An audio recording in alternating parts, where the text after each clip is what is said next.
Hello, this is Jack taking another look at an old retired LEGO Batman set from the original LEGO Batman line. Today we'll be looking at set 7886, the Batcycle, Harley Quinn's hammer truck. This set was released in 2008 and cost about $30 in the United States. And this is a set that I remember seeing on store shelves, but I never got. It was the only one of the four 2008 Batman sets that I did not get because I didn't know who Harley Quinn was at the time. It's the only reason why I didn't get it. Because this set looks really cool. And it is really cool. And it was super surreal finally building it. My mom sent it over as an early birthday present. My birthday is on Sunday the 23rd. Today is Wednesday or Thursday. It's late at night, so I'm genuinely not sure. But I built this set tonight, and without further ado, let's take a look at the minifigures. So here is the Batman figure that appears in this set. This Batman figure appeared in 3 of the 4 of these 2008 sets, and it was the first LEGO Batman figure that I got, and now I have all 3 appearances, and it's super, super nostalgic to me. The set is based off The Dark Knight, and I suppose The Dark Knight Rises as well, as though that film did not come out until 2012. These 4 sets were released to coincide with the release of The Dark Knight in the summer of 2008, and these sets are loosely based on that movie, I think, with the way the Batpod looks. We'll get to that in a minute. So this Batman is the suit that Christian Bale wore in the 2008's The Dark Knight. So underneath, we have the standard Batman face print that appeared in on the Batman minifigures, all of them up to this point. And I don't know if you can tell, but mine looks a little weird. I don't know if it's a misprint, but something about the face just doesn't look quite right compared to the other Batman faces that I have. I thought it might be a bootleg at first, and I got ripped off, but everything else is legit, so I think it's a real piece. It's got this the same bat cowl. The cape is in very nice condition. I purchased this set my mom did. Purchased it secondhand. We got no back printing, and it's a beautiful figure. That's about it. We also have this exclusive Harley Quinn figure, who was new for 2008, and at the age of 7, I only knew Batman villains that appeared in the theatrical movies that I was allowed to see at the time. I wasn't allowed to see all of them, so I did not know anything about Harley Quinn. Got some back torso printing, but no back face printing. The print I really like on this figure. I don't know why. It's just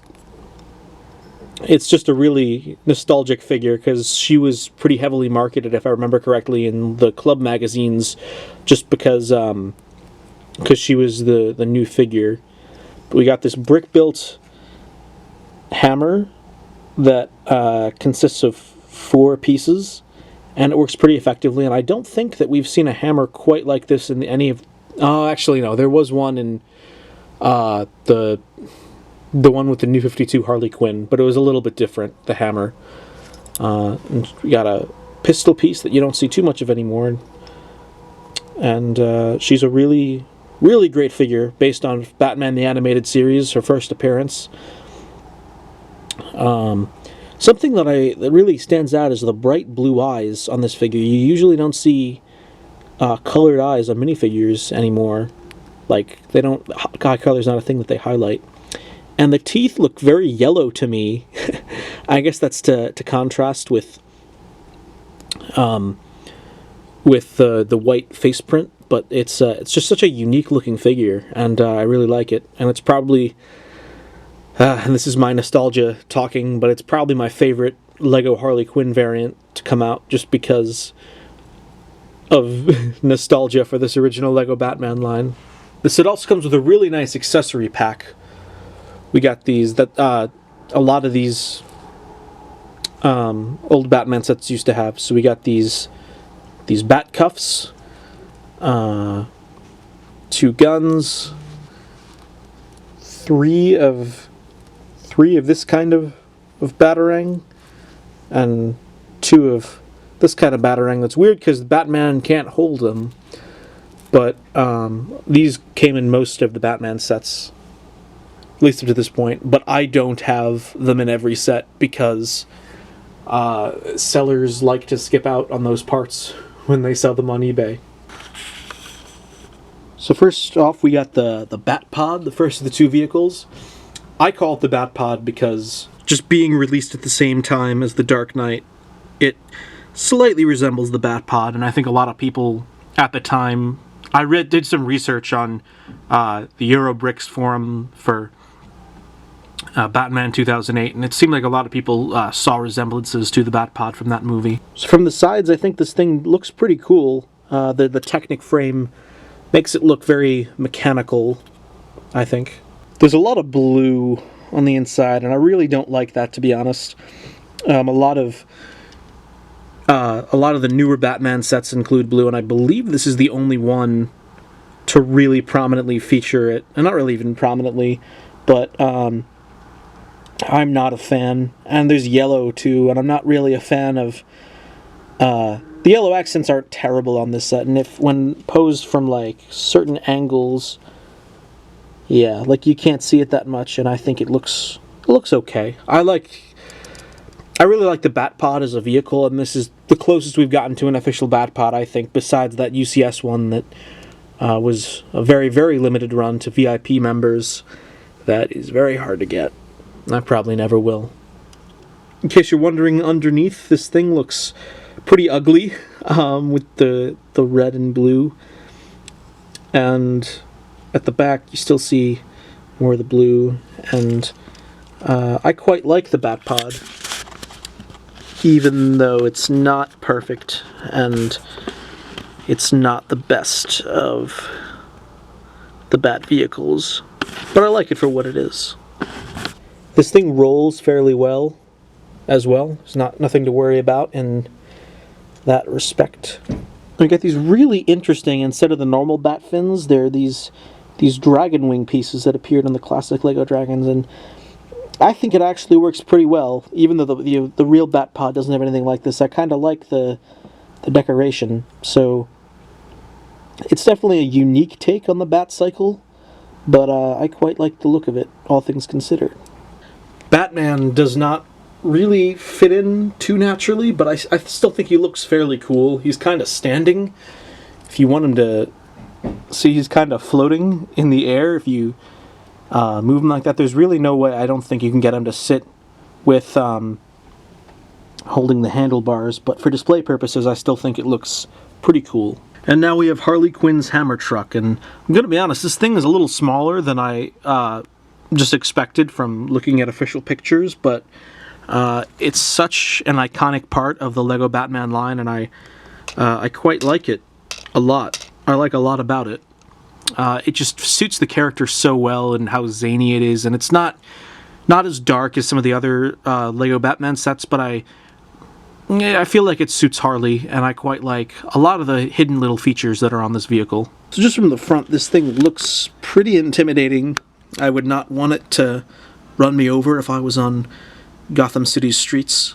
This thing towers over the Batpod as part of a size comparison. It is fairly tall for what it is, but you know, it's not quite as humongous as I would have expected. Inside we got these gems in 4 different colors, and interestingly enough, I think all except for the tumbler have these jewels that the villains are stealing, which I think is interesting, and it's kind of nice having things for them to steal. As a kid, I always enjoyed when Batman had something to recover rather than just catching the villain, but that was just my personal preference.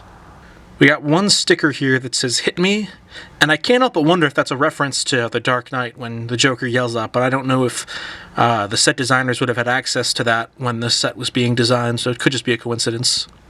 And we also have a Joker card that's identical to the one in the Batwing set, although it is a sticker. I remember as a kid seeing pictures of this, I thought that it was a real tile, but no. And it surprisingly doesn't bother me because that you get a more unique texture, I think, with the card there. Unfortunately, the stickers are a little chipped in the copy of the set that I received because it was used. In fact, this one is is even torn down the middle, which is sad, but I think the set still looks okay for the price that my mom got it at, which was $20, which is a steal for this set. I would say it's worth $50, $60, maybe, if you get a good deal, but yeah, that was a real bargain.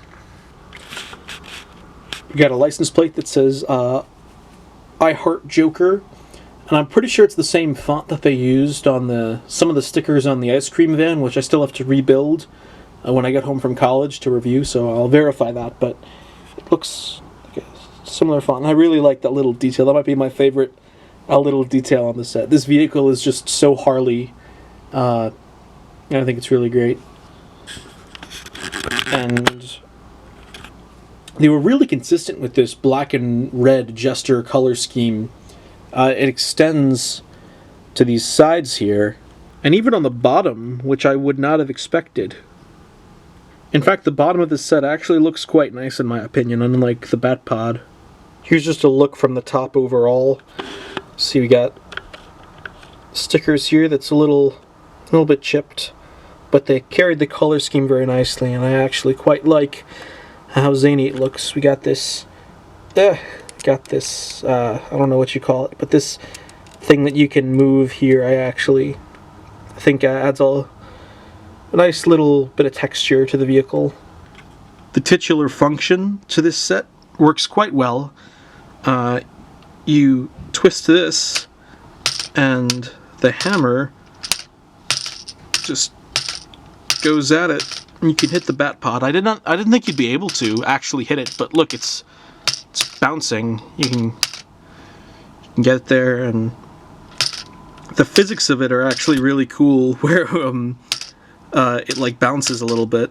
My biggest con with the hammer truck is that Harley does not fit in very well. She can't sit with her accessories, and she stands very awkwardly, I think, with them, but it is what it is. It's going to be a little bit hard to display once I get this home, but, you know, it's a minor thing. We got this display ad in the back that shows some of the features of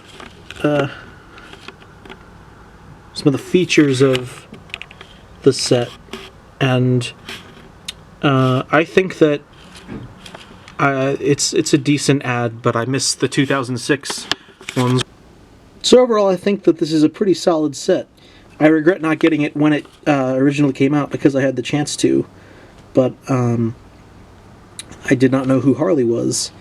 Not one of my all-time favorites or anything of the line. It's probably better in 2008 than that $10 set, and I'm going to put up the official ranking of, or when I say official, my ranking of the sets, and this is only the second set that I've reviewed, so it takes the top spot. It's not going to stay for long. Yeah, overall, this is a really solid set, and I'd recommend it if you can find it for a good price. Obviously, the Batmobile is going to be a heavy hitter if you want, if you really want to just get one of these $30 size sets. But honestly, I would say that this is a set that I probably should have gotten even if I wasn't collecting all of these original LEGO Batman sets. So that about wraps up this review. I tried some new things with different angles for this one, and I will probably continue to do that.